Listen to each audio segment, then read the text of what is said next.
타임 건작동 말씀 묵상. 안녕하세요.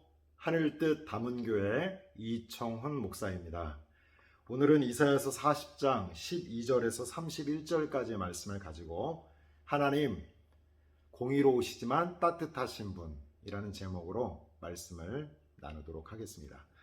오늘 이사야서 40장 12절 이후에 보니까 하나님께서 어떠한 분이신지 우리가 잘 알고 있는 것처럼 두 가지의 성품으로 소개하고 있습니다.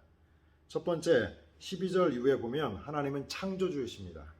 누가 손바닥으로 바닷물을 헤아렸으며 뼘으로 하늘을 쟀으며 땅의 티끌을 되에 담아 보았으며, 도저히 우리가 근접할 수 없는 영역을 언급하고 있습니다. 우리가 드넓은 바다에 가면 두려움이 생깁니다.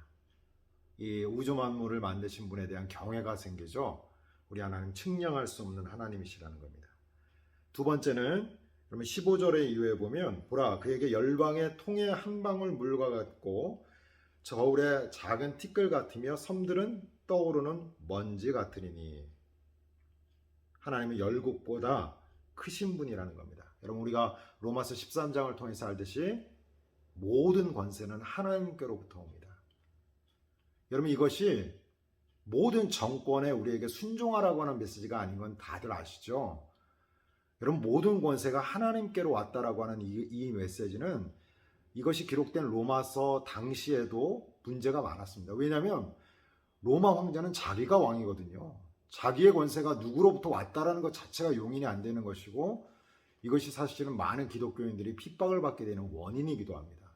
이 말씀은 무조건적인 순종이 아닙니다. 권세가 하나님께로 왔다는 데 방점이 있습니다.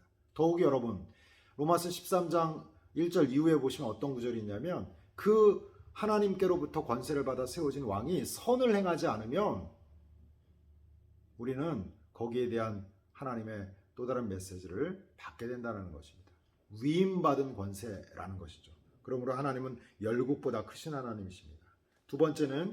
세 번째는 우상과 비교할 수 없는 하나님입니다. 18절을 보니까 그런즉 너희가 하나님을 누구와 같다 하겠으며 무슨 형상을 그에게 비기겠느냐라고 말씀하십니다. 여러분, 오늘 우리 하나님은요, 어떤 우상과도 비교할 수 없습니다. 여러분 아시다시피 모든 우상은 인간이 만든 것입니다. 그런데 우리 하나님은 오히려 우리를 다스리시고 심지어 우리를 위하여 독생자 예수 그리스도로 허락해 주신 사랑의 하나님이시죠. 여러분, 아무리 다른 어떠한 곳을 뒤져보고 종교를 살펴봐도 신이 인간을 위하여서 생명을 주었다? 이런 종교가 없습니다. 비교할 수 없는 하나님의 모습입니다. 또한 마지막으로 사람과 비교할 수 없는 하나님에 대하여 21절 이후에 나옵니다. 태초, 땅의 기초, 땅 위의 궁창, 이런 표현들을 통해서 저희는 태초 때 없었죠. 이 온 우주 만물이 만들어졌을 때 인간은 없었습니다. 하나님께서는 욥에게도 말씀하셨어요. 내가 태초에 있었느냐? 내가 이 땅 만물을 만들 때 너 어디 있었느냐? 라고 물으시죠. 사실 모든 죄의 근원, 모든 하나님께로 떠나게 되는 인간의 그 첫 번째 원인 중에 하나는 뭐냐면 우리가 하나님이 되려고 하는 것이죠. 우리가 왕이 되려고 하는 것이죠. 우리가 우리 마음대로 하고 싶은 것이죠.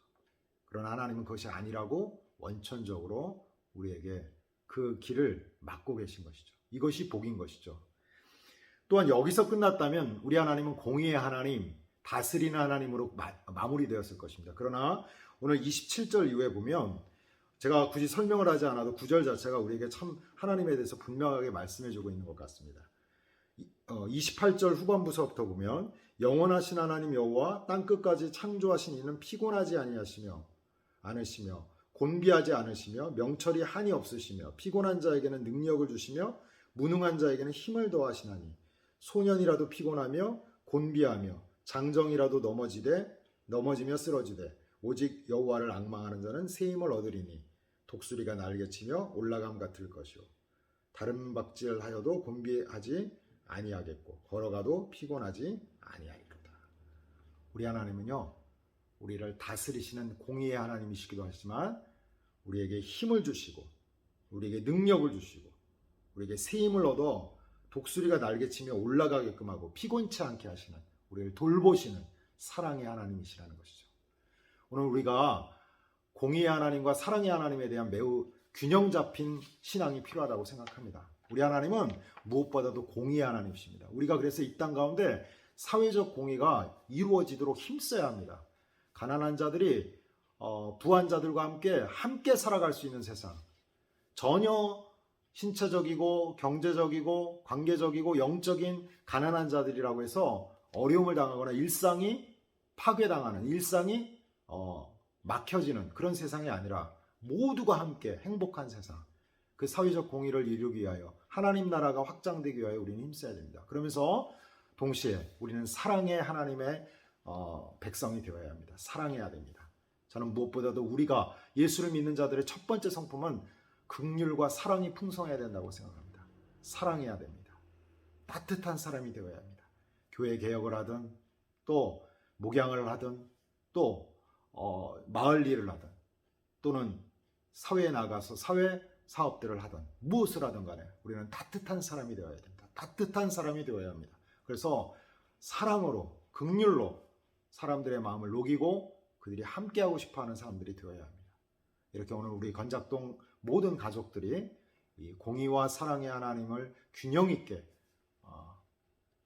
마음속에 받아들이고 삶 가운데서 공의를 이루되 사랑으로 모든 것을 하는 그런 가족들 되실 수 있기를 주의 이름으로 축원드립니다. 기도하겠습니다. 하나님 우리 가운데 사랑과 공의의 하나님이셔서 감사합니다.